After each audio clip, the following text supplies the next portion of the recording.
Hey guys, Jengar here. Welcome to today's realistic review in which we are taking a look at the Swedish J22B sitting at 2.7 battle rating, the bigger brother of the J22A which we flew out before. And why is it a bigger brother? Because of the awesome firepower. This thing is amazing.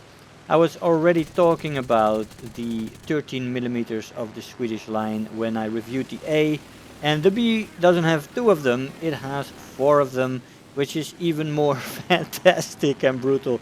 They feel like some of the 20 millimeters with effect and damage, and they are absolutely magnificent.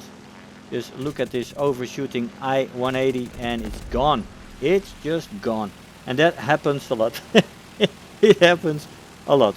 Again, I will go through all the stats, but they are more or less similar to the A.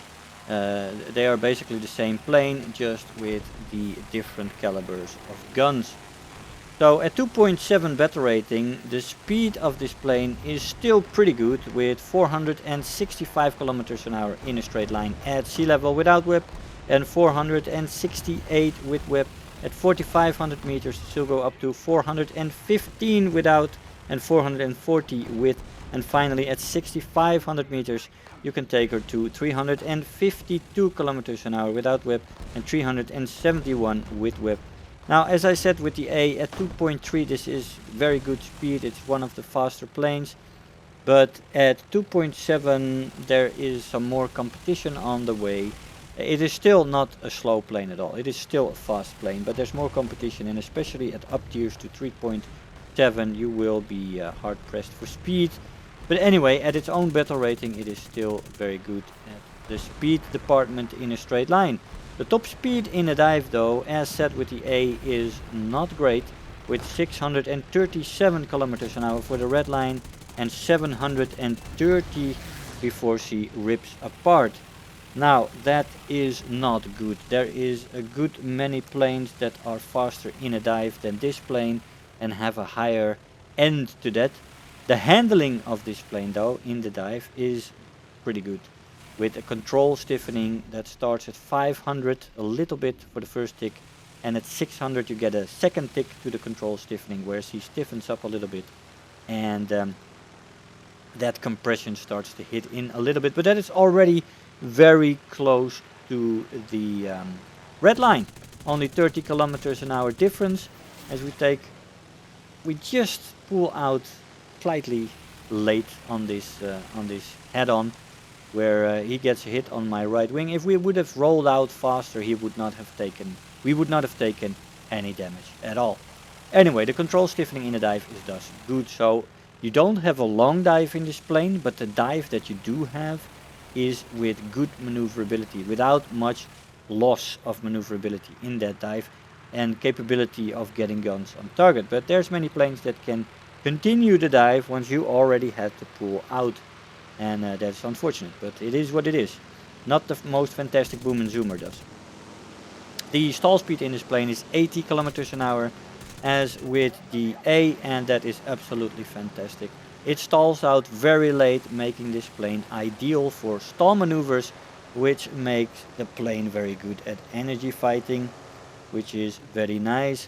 The firepower in this plane is very, very good, with four 13.2 millimeter Akan machine guns with 250 rounds per gun.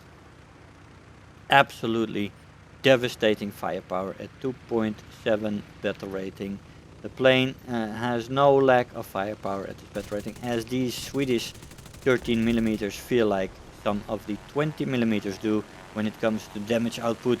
So that is very nice. The ammo load is good, and yeah, fantastic plane when it comes to firepower. I like the effect of these guns hitting their targets. The acceleration in this plane in a straight line is good. In a dive it's less good, then it's decent, but it's not the greatest diver, as I said. It is nice in a straight line. So when you are energy fighting, you have to make sure that you don't go too steep in your In your climbs, you know, this is maybe even more for boom and zooming, but you don't want to be really boom and zooming in this plane. This is not a plane that is made for boom and zooming with that low top speed in a dive. It is more of an energy fighter that can turn as well. The climb rate is decent in the plane, so you do have to side climb a little bit, but it's in the middle of the pack, let's say. It is not the most spectacular climber, and it is far from the worst as well. So yeah, side climb a little bit, choose your moments to join battle with going to the center of the map and stuff like that, finding the clusters of enemies, and then hopefully you'll do that from an energy advantage, and from there on you can work your way down with energy fighting and small boom and zoom runs. Not too long, not too steep, and you'll be fine in this plane. You'll be very fine, more than fine. I had fantastic results in this plane, and she'll take you home as well, by the way. She'll take you home as well. Anyway, as I said, an energy fighter that can also turn fight in a pickle. It has good turn time, very good actually with flaps.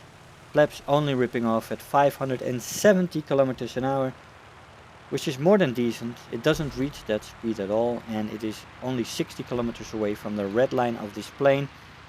So it's gonna take some effort to rip the flaps off in this plane. You're gonna have to do that at the very low end of the dive of this plane, and well, any careful fire will not use the flaps at that moment. So yeah, you more or less use the flaps however you want them. The roll rate in the plane though is not a strong point in this plane. It is below average, and nothing to write home about really. So rolling in this plane, you have to be careful with that. Don't let yourself be lured into extended roll fights, because scissors, for example, this plane is not gonna necessarily win easily. It really has to come from the pilot then, if you want to win something. Plane doesn't help you too much in that department. Maneuverability overall is decent, with a very good with flaps turn time and the roll rate below average. Overheating is present, but manageable. It's nothing terrible, I would say. You can easily keep it in acceptable levels. Now, durability is very good. It can take more than a hit or two. It is very durable, and she will take you home most of the time as well. It's not a guarantee, of course, but you know, when you're dodging things and they hit you here or there, the plane can take that damage pretty nicely. Of course, full hits, full streams of bullet on the cockpit, it's going to be problematic for your pilot, but anything but that is going to be pretty cool. Even the engine seems pretty durable to me. So overall, the J22B is a fantastic, tough little bugger with great firepower and fantastic energy fighting, especially with stall maneuvers. And yeah, it's just and durability that can take you home, that can make you survive. So very forgiving plane that is an absolute joy to fly. Even more fun than the A. Now this is a last little match. You saw a 3-kill match in the beginning just to get warmed up. Then an ace in the second match, and in this match we'll have another 3 kills to boost. That's what you get on a regular basis. Fly out 5 matches, you will have 2 with 2 kills, and then 2 with 3 kills, and probably a 4 or 5 kill match in there as well. It is a very consistent performer. Planes that you shoot at usually die because of the awesome firepower of the plane. And yeah, you do have to be a little bit careful with your convergence, because this firepower is wing mounted, so it's not centrally placed in the nose. It is in the wing, so convergence plays a bigger role than in a nose mounted armament. But still, I had no problems with this.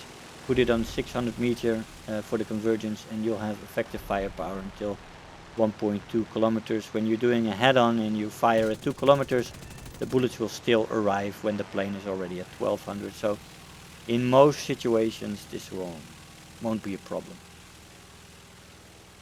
And yeah, you'll have an absolute blast in this plane. What I also like about the Swedish 3 is that it has a little bit more uniqueness than, for example, the Chinese 3, which is also still quite new, although before my break it was like 7 months ago already. So I guess the Chinese tree is already a little bit older. Now here we go for our last kill in this SU2 as we fly off into the sunset, or is it the sunrise? You can never quite tell. Nice little plane as well, by the way. The SU2, very enjoyable. But overall the Swedish line has surprised me very positively so far. I am now in the process of unlocking the Swedish P51, which is going to be probably one of the next plane reviews that I will do. Although there's so many, I want to do the Italian G2 is also something. Maybe I'll ask you guys in one of the coming days what you want me to focus on next for the plane review. I'm also working on a new project of mine, but I'll give you more info on that pretty soon. 3 kills on this. Let's look at the Ace scoreboard, which was quite nice, without premium. Let's see what we got. 51,000 silver lines, almost 5,000 research points. Survivor, best squad, and Terror of the Sky. Very nice. I'll see you in the conclusion. Hey guys, so here we are after the match. Now the J22B is the bigger brother of the A, and once you've flown the B, there's not much use anymore to fly the A, although it remains a very good plane. But the added firepower of this plane is with the 4 13mm ACAMs is fantastic, and it makes for a little bit more fun. Absolutely fantastic, both planes by the way, but the B is a little monster. Tough with the durability. It can energy fight. It is lethal in a stall fight. It is good at turning with flaps. It is even surprising to some dedicated turn fighters. And it's just an absolute blast, this plane. So if you want to fly the Swedish line, I would definitely recommend you to fly this. You have the J22s, you have the J21, which we also reviewed. Several models of those. You have jet versions of those as well. Go for it, I would say. It's a quick line to go through. And why not? Have fun. You do something new. Anyways, guys, I hope you enjoyed the review. I want to thank you all for watching, and I'll see you guys next time. Bye-bye. If you're new here, make sure to hit the subscribe button, become part of this community. If you are already a subscriber, don't forget to like the video, do leave me a comment, and if you really feel like helping out today, make sure to share the video with your friends and let them know about the channel.